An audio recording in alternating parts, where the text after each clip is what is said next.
Assalamualaikum warahmatullahi wabarakatuh. Perkenalkan, nama saya Agus Sugianto, angkatan PGP, guru penggerak angkatan ke-10, unit kerja SMA Negeri 2 Tuban dari Kota Tuban, yang pada kesempatan kali ini akan memaparkan tugas 1.1.A.8 koneksi antar materi, kesimpulan dan refleksi pemikiran Ki Hajar Dewantara. Pendidikan guru penggerak yang saya ikuti pada kesempatan kali ini sangat berarti bagi saya dalam memberikan pelajaran dan pengajaran yang bagus untuk diterapkan pada anak didik kita agar bisa melakukan kegiatan belajar mengajar dengan sangat optimal.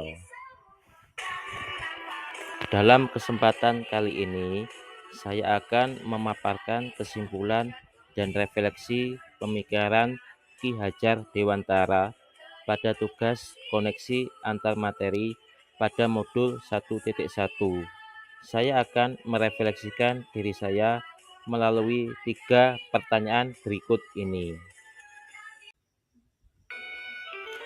Pertanyaan pertama, apa yang Anda percaya tentang murid dan pembelajaran di kelas sebelum Anda mempelajari modul 1.1? Yang pertama, proses pembelajaran berpusat pada guru atau teacher center. Dalam pembelajaran di kelas, saya terlalu banyak ceramah sehingga murid saya cenderung banyak yang diam. Yang kedua, guru kurang memahami karakteristik murid. Saya cenderung menyamaratakan kemampuan anak dengan melakukan pembelajaran yang monoton tanpa memperhatikan perbedaan karakteristik murid di kelas.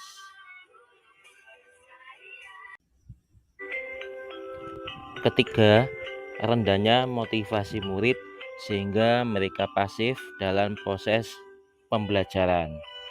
Saya merasakan saat pembelajaran ada beberapa murid yang kelihatan lesu, lemah, dan tidak bersemangat, sehingga tidak ada komunikasi dua arah, sehingga pembelajaran itu kurang menyenangkan dan bermakna bagi murid. Yang keempat, pembelajaran terfokus pada ketercapaian KKM, kriteria ketuntasan minimal, dengan mengutamakan perkembangan aspek kognitif saja. Dalam hal ini, saya sering lupa bahwa pendidikan bukan hanya tentang transfer ilmu belaka, melainkan juga tentang transfer karakteristik yang lain yang perlu dikembangkan, yakni afektif dan psikomotor, sehingga anak bisa mengembangkan potensi dirinya dengan maksimal. Pertanyaan yang kedua, yakni apa yang berubah dari pemikiran atau perilaku Anda setelah mempelajari modul ini? Dari segi pemikiran, yang pertama, pembelajaran berpusat pada murid atau student center. Pembelajaran berpusat pada murid adalah pembelajaran yang melibatkan murid yang ikut aktif dalam proses pembelajaran sehingga mereka dapat mengkonstruksi pengetahuannya. Yang kedua, menghargai setiap perbedaan karakteristik murid. Anak tentunya terlahir berbeda setiap individunya. Mereka tentunya memiliki keunikan masing-masing. Saya sadar perbedaan ini akan menjadikan pembelajaran lebih berwarna sebagaimana saya sebagai guru pamong harus menuntun murid sesuai dengan kodratnya. Yang ketiga, menyadari bahwa guru bukan satu-satunya sumber belajar. Apapun yang ada di sekitar kita bisa dijadikan sumber belajar murid. Murid bebas memilih sumber belajar dari mana saja untuk digunakan belajar sehingga bisa merubah jadi menuntut menjadi penuntun. Yang kedua, apa yang berubah dari pemikiran atau perilaku Anda setelah mempelajari modul ini? Dari segi perilaku, menciptakan pembelajaran yang menarik dan menyenangkan. Saya berusaha menerapkan berbagai metode dalam pembelajaran. Hal tersebut bertujuan menciptakan pembelajaran yang menarik sehingga dapat menciptakan motivasi murid-murid dalam belajar. Yang kedua, memberikan kebebasan kepada murid untuk menyelesaikan tugasnya sesuai dengan minat, bakat, dan kreativitasnya masing-masing. Yang ketiga, menuntun murid dalam mengembangkan potensi atau bakat yang dimilikinya sesuai dengan kodrat zaman dan kodrat alam. Lalu kegiatan, wawancara, dan kegiatan secara personal lainnya.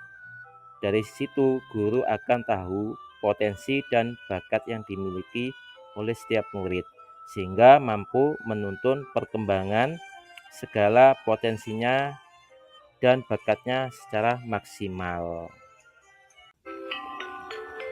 Yang pertanyaan yang ketiga, apa yang dapat segera Anda terapkan lebih baik agar kelas Anda mencerminkan pemikiran Ki Hajar Dewantara?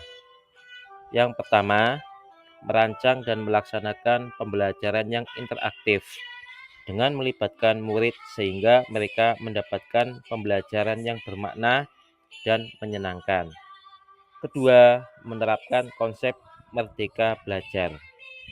Berikan kebebasan pada murid dalam bereksplorasi dalam menentukan belajar, baik akademik maupun non-akademik.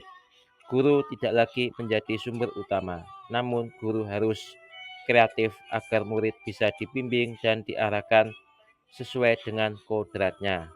Yang ketiga, pembelajaran yang mengutamakan aspek budi pekerti. Pembiasaan yang baik akan selalu saya teladankan pada murid, supaya mereka menjadi pribadi yang lebih baik lagi. Yang keempat, menerapkan sistem Among. Pendidikan yang menuntun bukan menuntut.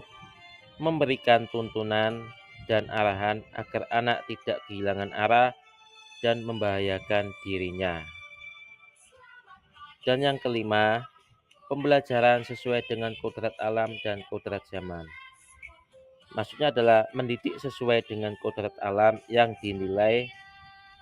dimiliki anak supaya bisa memberikan tuntunan pada anak dan perlakuan yang sesuai dengan karakternya sehingga pembelajaran lebih menyenangkan, kemudian selalu terbuka dan mengikuti perkembangan zaman yang ada, namun tidak bertentangan dengan nilai-nilai kemanusiaan dan konteks sosial budaya yang ada. Kesimpulan, pendidikan adalah menuntun anak sesuai dengan bakatnya. Pendidikan sejatinya adalah berhamba pada anak. Pendidikan yang humanis dengan konsep sistem Among, yakni memberi teladan, membangun motivasi, dan memberi dorongan. Terima kasih. Salam guru penggerak, tergerak, bergerak, dan menggerakkan.